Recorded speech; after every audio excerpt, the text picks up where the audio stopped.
Good evening, everyone. David Molko here along with John Adams as we continue to cover this Arctic blast moving through our area. This is a live look at our Rose City sky camera. I-5 there, slow going, but things are moving. It is 16 degrees in Portland. That wind chill in the single digits. Bone chilling, creating some of the coldest temperatures we have seen in years, and depending how you measure, in decades.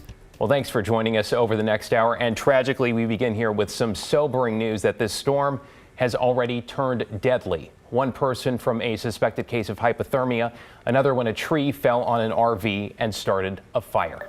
And we've got team coverage for you tonight. Our crews are spread out at warming shelters, checking out the damage and on the roads so you and your loved ones can stay safe. We're also going to be hearing live from TriMet and PGE on these power outages. But first, let's go to our chief meteorologist, Matt Zaffino. And Matt, what can we expect for the rest of the night here? Hey, John, you know, the good news is things are going to begin to ease as we go through the nighttime hours, and especially after about midnight, the winds are really going to begin to back off. So I think people will feel more comfortable with that once these really ferocious winds begin to die down. But it will remain cold for a while. That'll be the least of our problems, of course, compared to the wind and the ice that we have outside.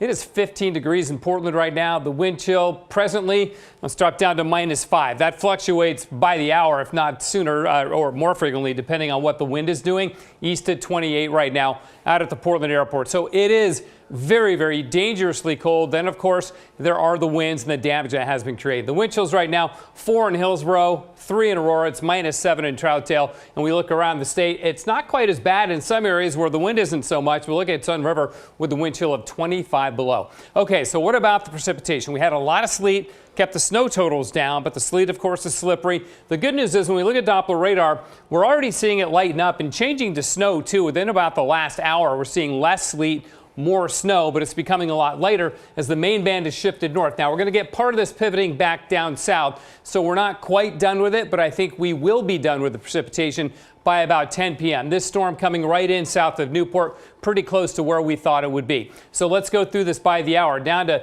13 degrees tonight at 10 o'clock or at 11 o'clock, and that's about when the snow should be ending, I think, or about 10, 11 o'clock.